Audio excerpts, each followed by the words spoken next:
Mais c'est notre cher monsieur Benalla, peut-être certainement plus petit, je ne connais pas réellement sa taille, mais voilà, et on pense à lui.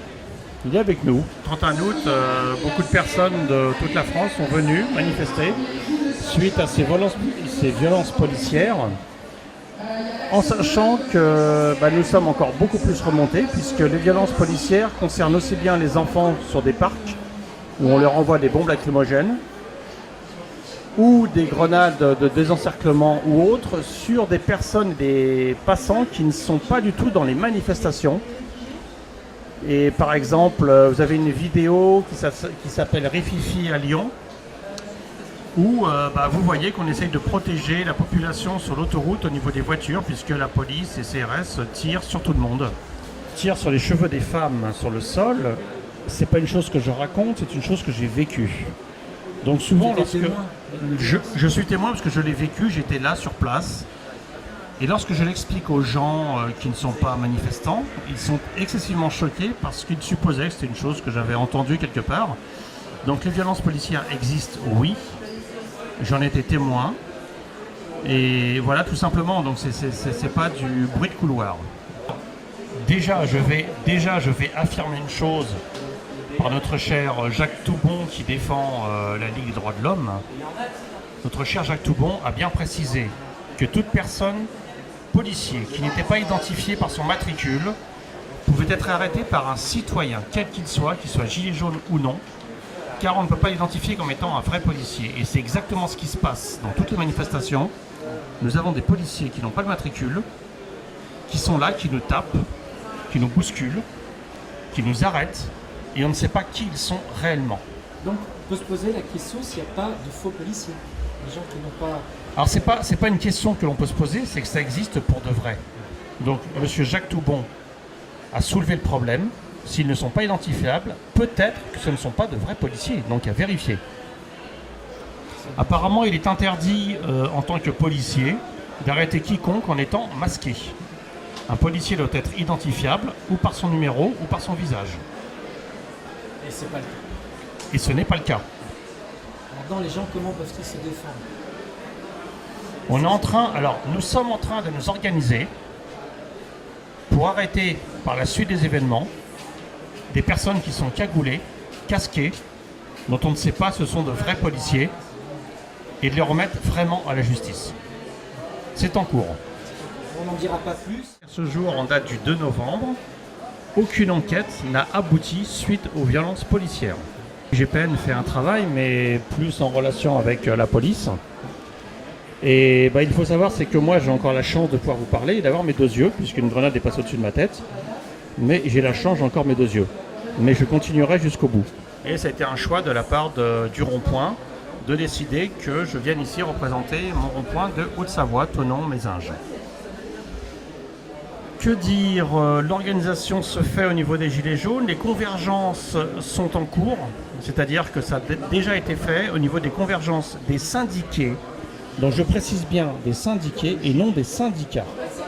Donc il y a une convergence avec les syndiqués, avec différentes associations qui soient environnementales ou économiques comme ADA ou d'autres associations, pour défiler tous ensemble. Et on se soutient mutuellement. Ah ouais, bien. Et c'est bien la base et non pas les appareils syndicaux. Hein. Tu as insisté là. Alors tout à fait, c'est bien la base, les syndiqués, en sachant que eux-mêmes, les syndiqués, commencent à se poser des questions sur la pyramide de leurs syndicats, ceux qui se trouvent en haut, et commencent un petit peu à ne pas vouloir les écouter et à vouloir manifester à leur bon gré comme ils le désirent. D'accord. Ah ouais. Alors c'est vrai que, alors ça veut dire que ça se passe en ce moment ici là, c'est ça. Ouais, tu as pu vivre ça dans des assemblées. Alors ça s'est passé en manifestation le 21 septembre, Voilà. où nous avons manifesté avec FO, donc les syndiqués, Voilà. plus les Gilets jaunes, plus Attaque et plus des associations différentes, environnementales ou autres, qui sont venues manifester ensemble. Donc on a manifesté tous ensemble à Paris le 21 septembre. Alors c'est vrai qu'elle a été cassée par une répression vers la fin au niveau de la FO, puisqu'il y avait beaucoup de départements de France qui étaient venus à Paris représenter FO et qui étaient donc venus faire cette grande manifestation de FO. Il y a eu beaucoup de monde et vers la fin de la manifestation, malheureusement, ils se sont fait gazer. Pourtant, il n'y avait pas de violence, il n'y avait rien. Et ils se sont fait gazer par un groupe de CRS. Alors, il y avait aussi le mouvement pour les climats où les Gilets jaunes ont rejoint le mouvement pour les climats. Et malheureusement, ça a débordé, parce que les CRS se sont mis à tirer dans tous les sens au niveau grenade. Et donc, ça a été une mini-guerre, puisque j'ai réussi à discuter avec pas mal de gens qui étaient dans le coin. Donc moi, le matin, j'ai voulu rejoindre cette manifestation. Nous sommes arrivés à la Madeleine, ils avaient réussi à dégager tout le monde au niveau des Gilets jaunes. Et moi, j'ai eu une idée, c'est d'aller faire une photo au Louvre. Et j'ai eu la chance de ne pas avoir de policiers, ce qui fait qu'on a pu faire cette photo et le petit film sur le Louvre avec un gilet jaune et le casque gaulois. Il y a même un drapeau suisse. Oui, tout à fait. Alors, il y a aussi un drapeau suisse. Pourquoi la Suisse? Alors, il y a aussi un drapeau suisse, puisque étant de Haute-Savoie, étant très près de la Suisse, nous soutenons aussi les Gilets jaunes suisses et nous sommes aussi assez souvent en train de manifester à l'ONU pour soutenir les fameuses violences policières.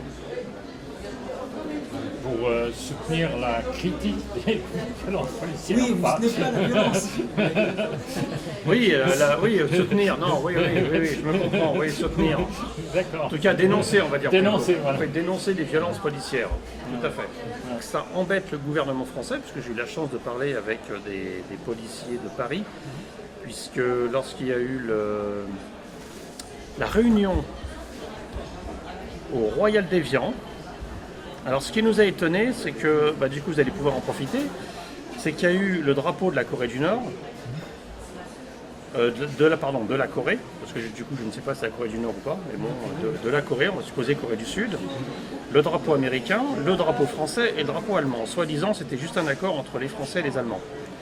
Donc Macron était invité... Je me souviens, c'était le 6 septembre, c'était le jour de l'anniversaire de Petit-Jean. Tout à fait. À sa 26e ou 27e jour de grève de la faim, il me semble. Voilà, donc nous, le petit groupe de Gilets jaunes de Haute-Savoie, on a eu la chance d'aller au Royal d'Évian, de faire une photo en montrant que les Gilets jaunes étaient là. Et bien sûr, les gens de RG nous sont tombés dessus, police nationale, gendarmerie, CRS. Nous sont tombés dessus, mais en l'espace de 5 minutes. Ils étaient nulle part, ils sont arrivés en 5 minutes. Et on a pu enfin discuter avec eux. Et c'est vrai qu'ils s'inquiètent, parce que oui, le gouvernement s'inquiète de ce qui se passe avec les Gilets jaunes. Ça commence à sortir en sachant que la dernière goutte qui a fait déborder le vase, et c'était une très grande erreur de la part du gouvernement, ça a été de vouloir taper et gazer les pompiers. Et là, au niveau de la France, au niveau des Français, toucher aux pompiers, c'est toucher au métier le plus noble qui puisse exister. Ça, c'est l'erreur aussi du gouvernement. Donc s'attaquer aux pompiers, aux urgentistes, aux infirmiers, je crois que là, on est arrivé au bout. Ils ont beau dire, ils ont des ordres, ils suivent des lois, mais c'est quand même eux qui sont derrière l'arme, le LBD. Puisque le LBD a été utilisé de façon excessive. Plus de 19 000 tirs sur 2 ans. Impossible de dire qu'il y a eu 19 000 situations de danger de légitime défense. Tout à fait, donc c'est vrai que c'est certains policiers, on a eu la chance de discuter avec beaucoup de CRS, de policiers, etc. Et le dernier événement, il est tout récent, il date de mercredi, donc avant le 1er novembre, donc on était le 30 octobre, mercredi 30 octobre il me semble. Et nous avons eu la police nationale qui s'est arrêtée à notre rond-point, puisque nous avons fait une manifestation de Gilets jaunes. Et le gros avantage, c'est que pendant 20 minutes, la police nationale nous a expliqué ses différents problèmes d'heures supplémentaires, de week-end, d'habillement, de collègues, de matériel, et il s'est plaint de ces conditions et a simplement précisé clairement envers nous qu'il nous soutenait, et même la gendarmerie nationale nous a aussi aidés, des fois à ouvrir des péages, et être aussi avec nous. Ça, je suis témoin, j'ai vu des gendarmes, je ne vais pas citer, mais qui avaient le petit gilet jaune, qui disaient on est avec vous. Tout à fait. Donc il y a en ce moment un renversement de situation qui commence à être de plus en plus clair.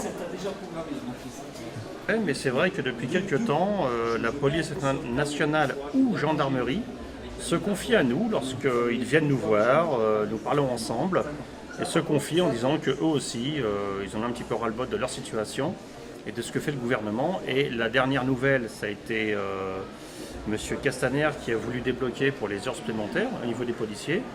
Sauf que d'après la police nationale, ils sont encore en train d'entuber nos chers policiers et eux ne sont pas contents du tout. Ils n'ont pas le droit de s'exprimer, de faire grève, que ce soit police nationale ou gendarmerie.